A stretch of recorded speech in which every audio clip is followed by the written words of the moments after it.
questão da sustentabilidade é uma questão extremamente ampla, abrangente e complexa. Então, para nós da área jurídica, o que importa é que a gente se pergunte e reflita sobre o papel do direito na questão da sustentabilidade ambiental. E, portanto, nesse contexto, é preciso que a gente observe qual é o papel do direito ambiental, né?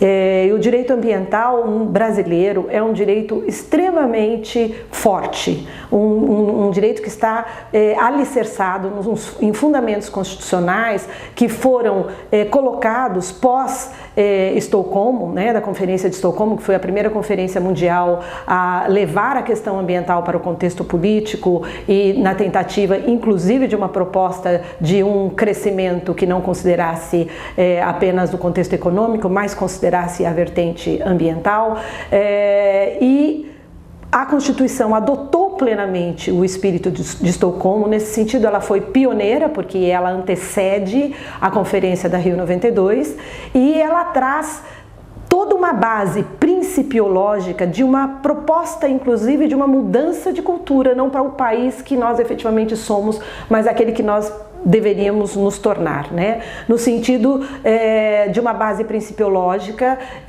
voltada para a prevenção, para a precaução, para a função socioambiental da propriedade, para a gestão democrática dos recursos ambientais, né? Para a participação efetiva, a informação, né, de um cidadão participativo. Então, a Constituição previu, por exemplo, um regime de responsabilização em cima do princípio do poluidor-pagador bastante amplo e abrangente, no sentido desde uma responsabilidade administrativa, com a função da fiscalização do poder de polícia ambiental, para a função reparatória, a função civil, a responsabilidade civil, até a responsabilidade ambiental, onde se encontram os crimes ambientais. A Constituição, ela foi extremamente feliz, porque ela fez um diálogo com a ecologia, coisas que outras áreas do direito jamais fizeram, e nesse sentido ela trouxe para o texto constitucional a preocupação com processos ecológicos essenciais, com manejo de espécies, com a extinção de espécies, com proteção da fauna, da flora, uma preocupação com a prevenção no sentido de controle de contaminação, de gestão de riscos, de controle de poluição, de zoneamento de território, de espaços territoriais com proteção especial. Então ela propiciou, por meio de toda essa conjuntura principiológica, a construção efetiva, por meio de legislação infraconstitucional, de instrumentos que dão efetividade a essa base principiológica. E é muito importante, em momentos como esse que temos vivido, porque o meio ambiente ele sempre está sobre o foco de cobiça,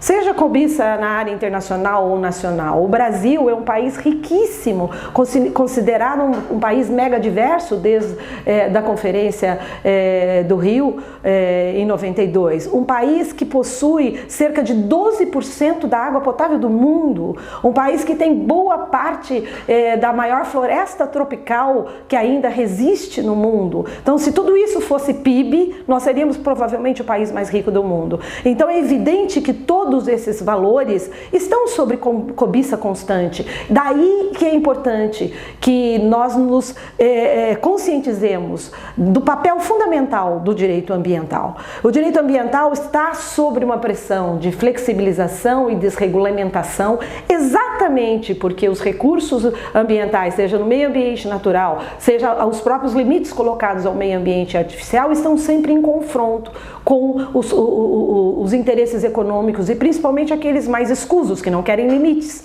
né, na sua captação de lucros e de dividendos, mas não se preocupam em deixar o passivo ambiental para a sociedade, né?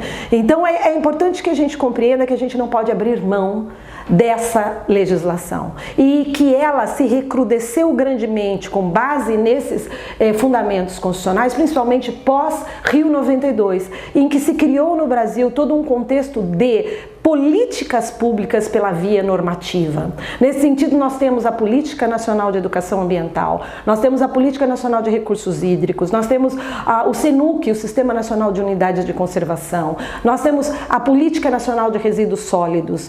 São leis que implementaram mecanismos, instrumentos para se aplicar a ideia da prevenção e da precaução em lugar da ideia da indenização, que criaram comitês de participação popular, né? Vários comitês, o Estatuto da Cidade, né? Que prevê o plano diretor e a participação popular. Então são instrumentos que foram implementados nessas últimas décadas. Então uma questão importante é a pergunta, afinal, essa legislação foi apta para tornar o país um país sustentável? E a resposta, na verdade, é o seguinte: não é papel só do direito a luta pela sustentabilidade ambiental.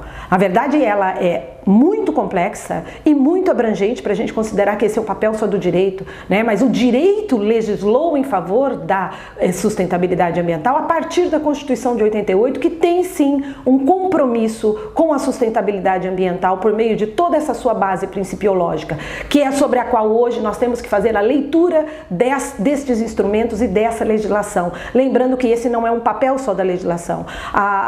O Estado tem o dever de implementar essa legislação, mas a sociedade tem que participar por meio da vigilância em todos os contextos. Por isso que é importante que se mantenham os comitês de participação popular. É preciso uma cidadania proativa pela sustentabilidade e é preciso que a gente tenha consciência que não haverá qualidade de vida, não haverá sadia qualidade de vida sem equilíbrio ambiental. Por isso que a questão ambiental é uma questão de todos, não é uma questão só de ecologistas, ela é uma questão de todos nós, ela é uma questão de saúde coletiva e nós não podemos permitir que grandes conglomerados econômicos concominados com parcela política mal intencionada se apoderem da grande riqueza natural desse país, legando para a população um passivo ambiental de contaminação e de riscos, como a gente tem visto em tantas situações. Então é momento sim da gente revigorar o valor daquilo que construímos nas últimas décadas e monitorarmos a aplicação efetiva desses instrumentos jurídicos.